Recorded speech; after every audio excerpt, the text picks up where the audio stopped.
every single one of these sex acts, more people want to give than receive. And I think a lot of this has to do with being socialized as girls and women. There's a lot of stigma with identifying as a bottom as well in that way, which that makes total sense that someone's like, no, I'm a switch, I swear. When it's like, your pleasure is not important than anyone else's. Or wait, it is. No one else's pleasure is more important than yours. Welcome to Sleeping Around, where we offer a peek behind the curtain of modern sex and relationship therapy and research, bringing you insights and conversations otherwise reserved for the therapy room. I'm your host, Alayna Joy, a Master's of Counseling Psychology student, content creator, and lifelong sex and relationship nerd. Enjoy the episode. Hello, everybody. Welcome back to another episode of Sleeping Around. Today's guest is a longtime friend of mine, OG content creator online, queer sex educator, and just absolute delight of a person, Stevie Boebi. Stevie is an international queer peer educator who started out on YouTube in 2010, creating the first sex education video series. Her online community continues to grow as she documents her experience as a disabled lesbian on Instagram, TikTok, and YouTube Shorts. Her content ranges from how-to style tutorials to navigating life with Ehlers-Danlos syndrome. Her videos are accessible, entertaining, and desperately needed. And I hope that this conversation is the same. We talk explicitly about sex in this episode. I wanted to give you fair warning, dear listener. We dive right in terms of exploring what sex is, what lesbian sex is, what do lesbians actually do in bed. We talk about disability and queerness, how to express needs in a relationship, aftercare, sensory issues with sex. There's a lot of information in this episode that you won't find many other places. Two housekeeping things before we dive in. One, we are taking a 2-week break over the holidays. So it is currently December 2024, and there's going to be 2 weeks where there's no episodes after this. But then Tuesday, January 7th, we will be back for our regularly scheduled programming.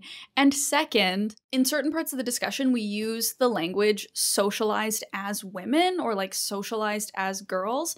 It was recently brought to my attention in the comment section of one of these other episodes that this quote unquote socialized as language has been kind of co-opted by transphobes and used as a sort of like essentialist argument against the existence and validity of trans identities and trans people, which I am obviously not on board with here on this channel and on this show. I just wanted to flag that because I only learned about it after we'd already recorded the episode. But know that I'll be avoiding this language going forward. Okay, that's it from me. I hope you enjoy the episode, and I will see you again soon after the holiday break.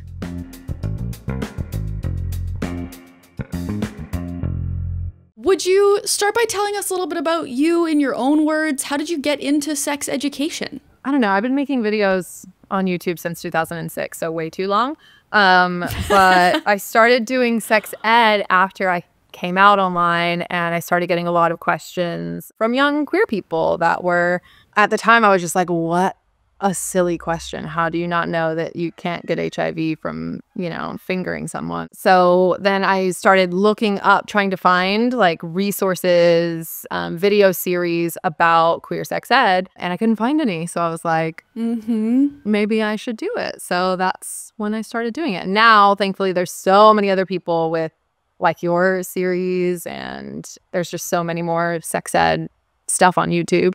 Yes, there are a lot more resources and a lot more representation, which is wonderful, but I still don't think that there are many, if any, who are doing it like you're doing it, because you actually teach us how do lesbians have sex?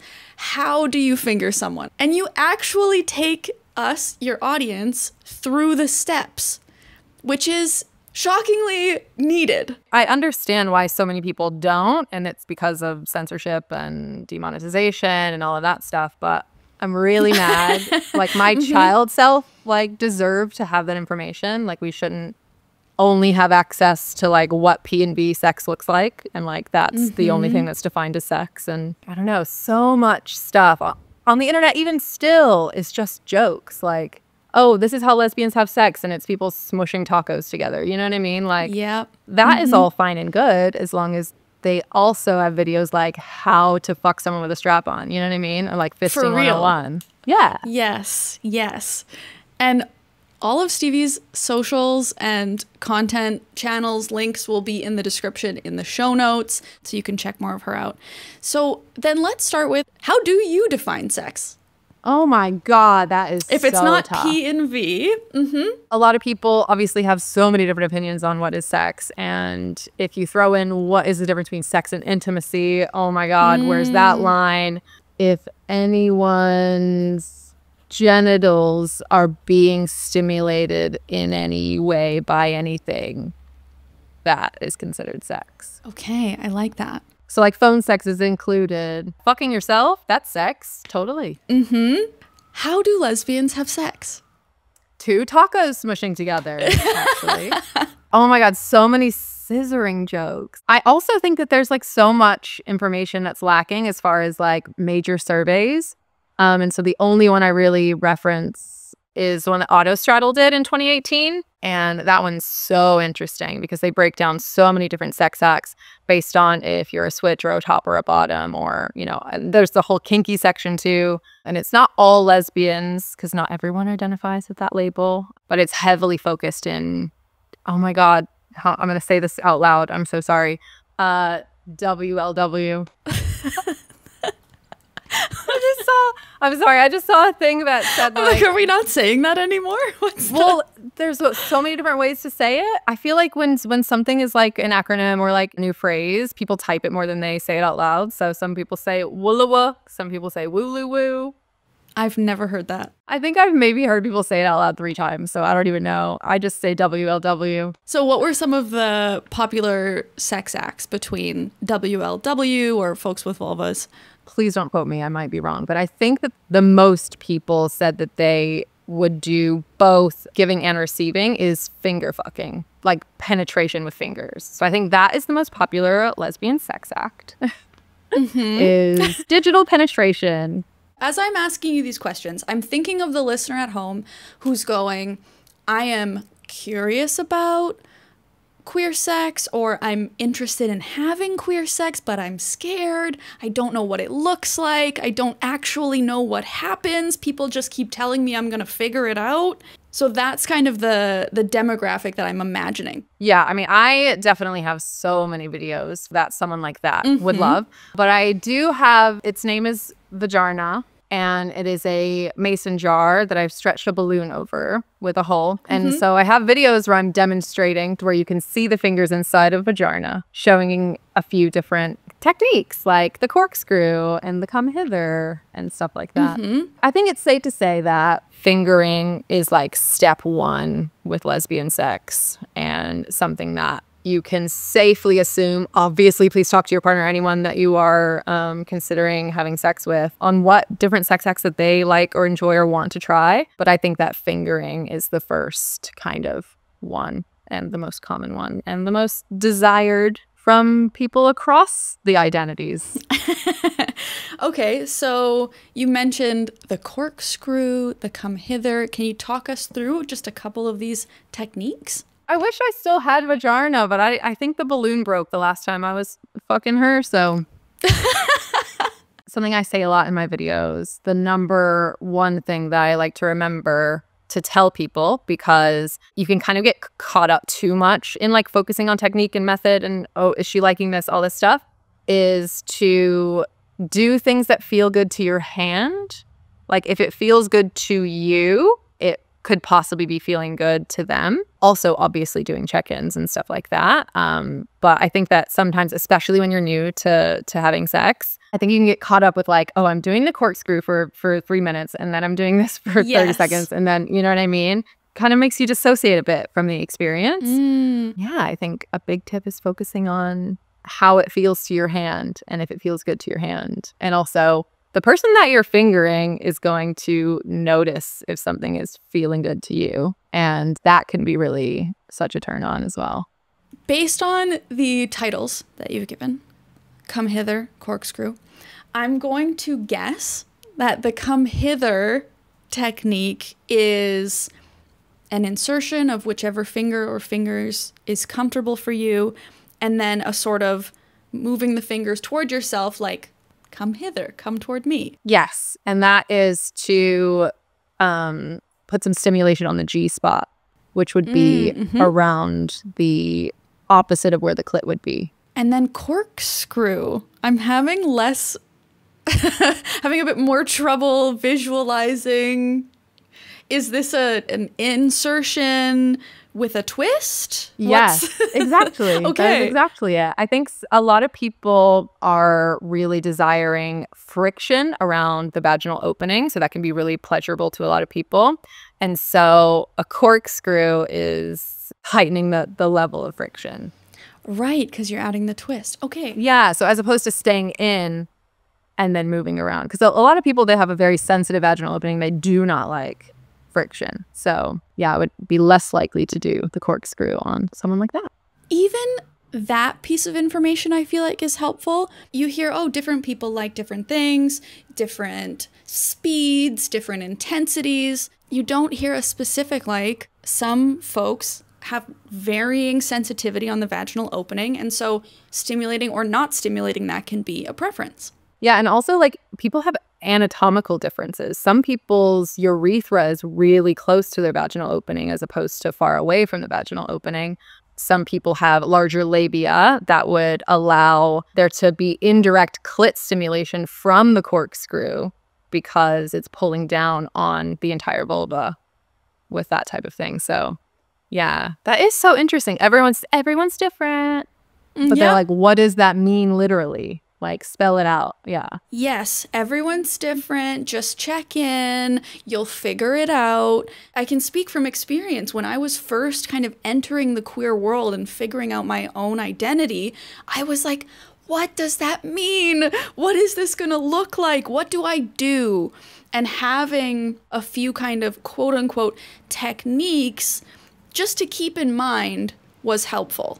Okay, so we have penetrative, digit-based sex acts. What would be another common one? So I would say cunnilingus would probably be the next one. I think people think, even people within the community think that straps are used way more often than they actually are. I don't mean like in someone's lifetime. I mean like on the regular. I don't think as many couples are strapping up every single time they fuck. You know what I mean? What is strapping up? What is a strap? So a strap is putting on a harness and then attaching an appendage, any kind of dildo. There's so many different shapes and sizes and types. I guess there's like the fieldo, which is the kind that you wear with your vagina instead of a harness.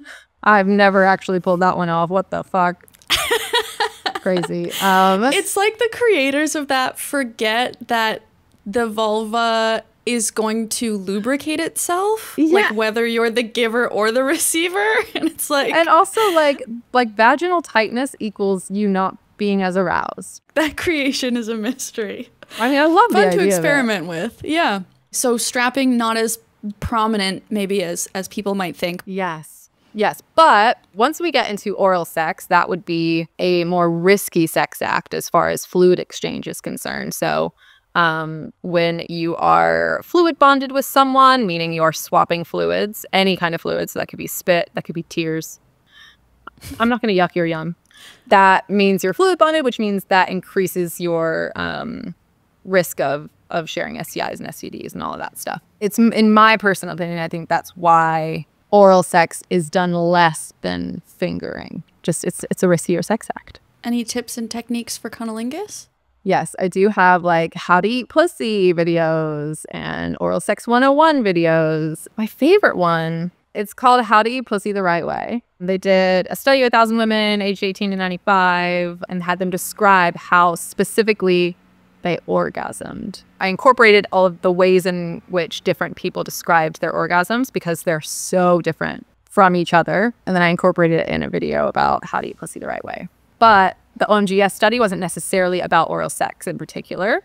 But if you look at the different techniques and methods that people use to orgasm and then implement that into oral sex, I don't know, I felt like it was a perfect match. What were some of the examples given? One of them is edging, which I really like. And some people cannot orgasm unless they are edged. Yeah, it is where you get someone really, really close and then you like, I don't know where your clit is. Sorry, never heard of it. I'm going to go over here for a second and then go back over and over and over again, which is really hot, especially if you add a little bit of kink in there, you know? Like getting off on being withholding. When I was kind of first entering the queer space in terms of sexuality, I had looked up like how to give cunnilingus. Like, how do you do this? I'd never done it before, right? And one of the things that I saw was to start with like a wide, flat tongue, bottom to top. And that was like, I think the example they gave was like eating an ice cream cone. I love being compared to food. Yeah, I was like, and that has just like lived in my head ever since as like, that's the tip I found. I don't think that's terrible advice. That's really great. One thing that I found really interesting about the autostraddle thing, as far as like what people are not interested in, is anal. It would be like oral sex, fingering, straps, you know, way over here on the graph. And then anal was like, whoop. Less popular than porn would have us believe. Yeah, so interesting. But I think that and across the board in all different identities, people preferred to receive over giving with anal. It's called the Ultimate Lesbian Sex Survey. We can link it below. Yeah, I love it. I refer to it all the time. I'm on the bottom section, so what bottoms like to do in bed. Number 1, fingering. Number 2, oral sex. Number 3, strap-ons. So this is self-identified bottoms are saying that they prefer to both give and receive. Yeah, so most bottoms are like literally this much difference between giving and receiving oral sex. Those that are listening, she's indicated small. Yes. So bottoms are equally wanting to give and receive oral sex with 1 point difference towards receiving. But then with fingering, it's like twice as much they would like to receive. And then strap-ons, like they really, very few of them want to give. I just made a video recently actually about how many people identify as switches and how I personally think that so many people aren't actually switches when they say that. I saw that. You essentially asked the question if you could never do one or the other again, or if you were going to date someone who is either a stone top or a stone bottom, meaning they only give or they only receive. You were saying that most people have a pretty strong intuitive response to those questions. Well, I don't think most people. I do think a lot of people who say they are switches Right. definitely have a preference. So listener, have a think. If you are identifying as a switch or a top or a bottom. If one of those things was taken away from you, how would you feel? Might give a little bit of insight. Yeah, I think that a lot of people think a top is a stone top and a bottom is a stone bottom, when those are completely different things. And also, I think that a lot of people think that, oh, well, I have done that, or I'd be willing to do that. Therefore, I have to be a switch. Also, there's a difference between the verb, I'm going to bottom, versus the identity noun, I am a bottom. And those two can obviously mean completely different things. An identity versus like an action. Someone could say, I am a top, but I'm going to bottom. Yeah, and you can also use them as adjectives at the same time. You could say, I'm a bottomy top. I'm a toppy bottom. You know, because the bottom part in toppy bottom, that's your identity part. How would you fit that in with like a dominant submission identity versus noun? Does the same principle apply? Well, all of these terms were stolen/borrowed from the kink community. But when I made this video, I tried to make it very clear that I'm specifically talking about vanilla. Once you start involving kink and everything, even the kink community themselves to this day are like, you guys are using those words wrong. You know what I mean? So yeah, the waters get even muddier when you are talking about kink stuff, because even the terms themselves have completely different definitions, you know, but lesbians kind of stole them and misused them, and now it's like history. So what are we going to do? But also, I think that kink is not inherently sexual, whereas if you're talking about bottom top switch in the vanilla way, we're talking about sex, like 100% of the time, you know. Unless someone's like making a joke like, oh my God, you opened the door for me. You're such a top. You know what I mean?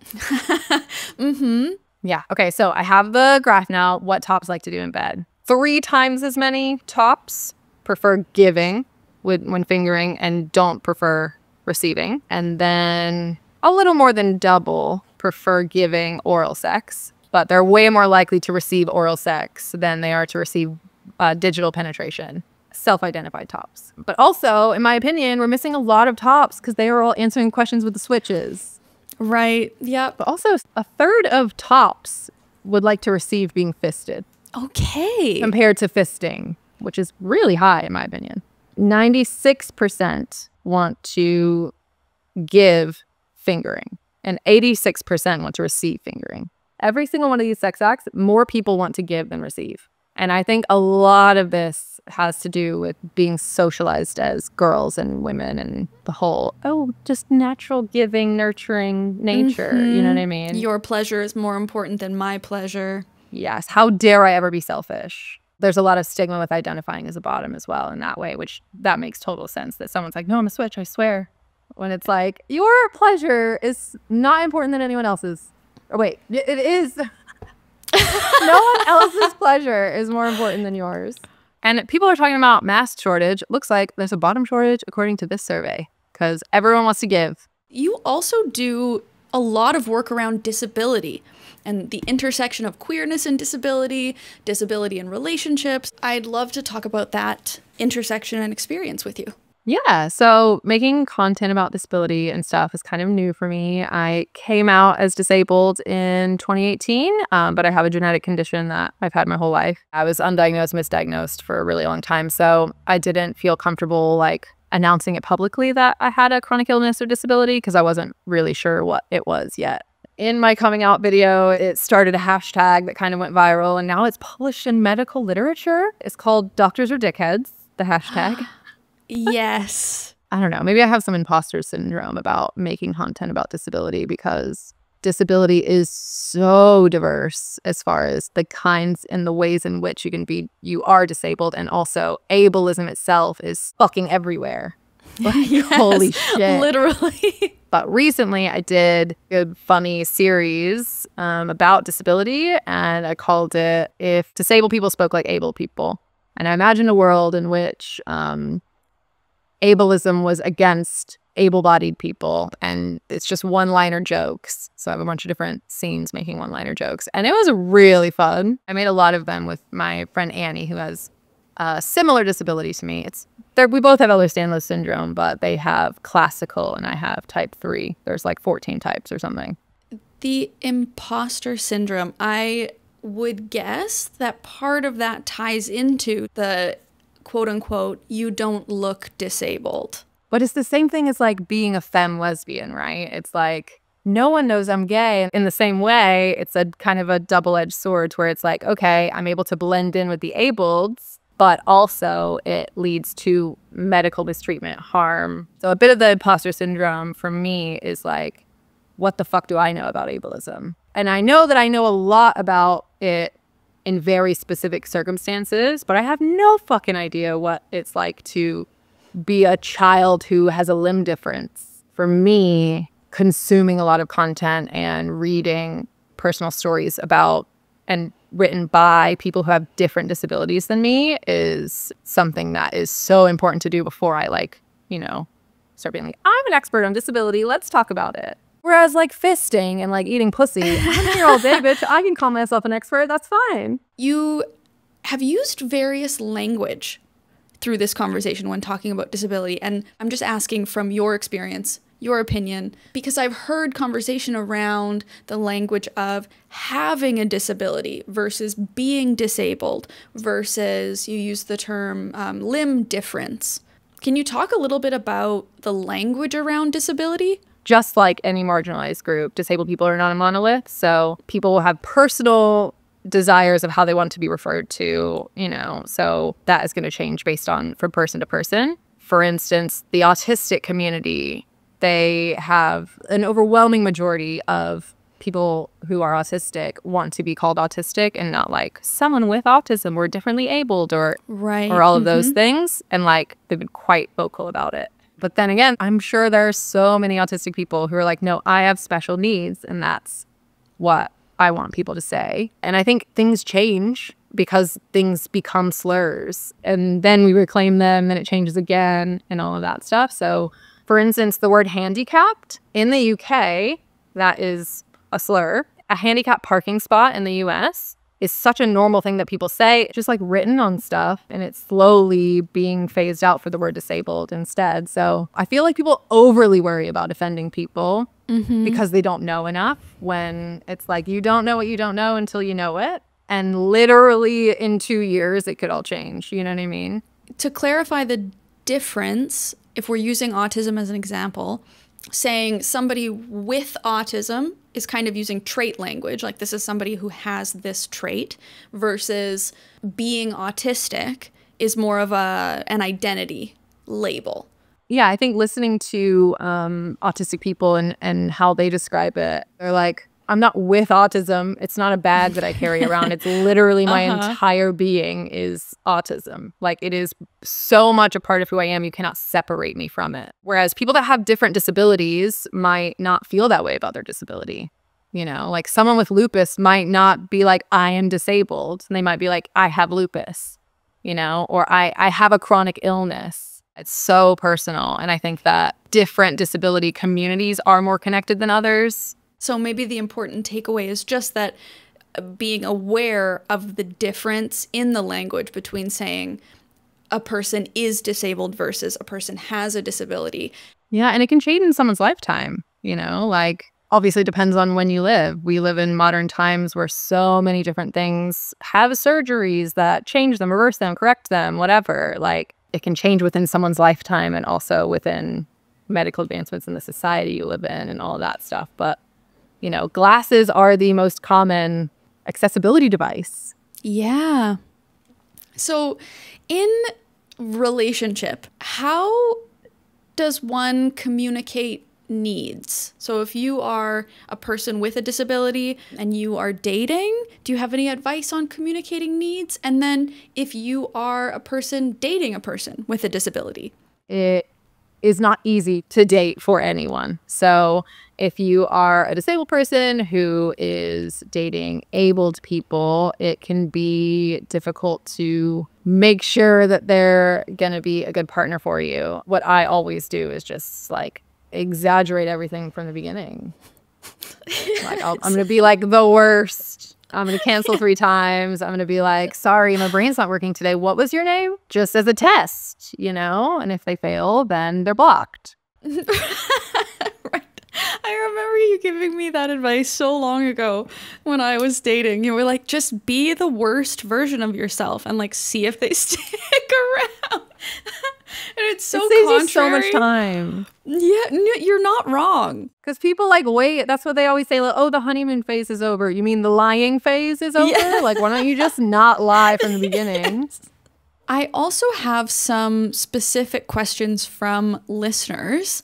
So I got a lot of questions around sensory issues and various sensory sensitivities or sensory issues generally. So one of those questions was aftercare that doesn't involve touch. I think that sometimes if someone's like, oh, my partner has said they don't want this thing to happen, and they're like, well, I need to think of something else to do, when not doing that thing that they don't want you to do is aftercare, right? So if someone's like, I don't think I want to be touched during aftercare, you not touching them is doing something. And inaction is part of action and a gift, right? There are so many things. You can use your voice. You can talk to them. You can get them things. Yeah, a lot of aftercare, I think, it can be speaking and holding space for someone's thoughts and feelings and emotions. What about sensory issues during sex? So, for example, someone said, lube is sticky. Finding alternatives to lube that you like and using those instead. But also having an understanding partner. Being able to communicate to your partner before any sex happens that, hey, I sometimes get squeaked out by sticky things. So if I have to take a break or a stop or whatever, this is what I might need from you in that moment. I might need this, or I might need this, or I might need silence, or distraction or whatever it is. You have every right to communicate that to a partner. You have every right to not engage with something that makes you uncomfortable. You have every right to take a break, to stop, to change positions, change whatever, have a snack. I think that even knowing that going into whatever experience you're going into can be empowering. Definitely. A lot of times when someone is repulsed by something or has something because of their disability, there's a lot of internalized ableism that can happen where we're like, oh, well, if I don't like sticky things, I'll never find love.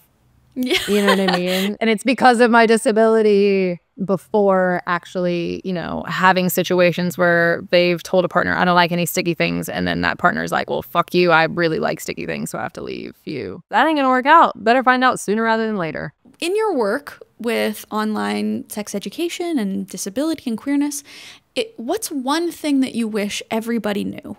Well, now I'm just trying to think of something that like it's either shocking or funny. The thing I wish everyone knew was I grew up with abstinence-only education because people falsely believe that if you never teach kids about sex, then they won't have it till later.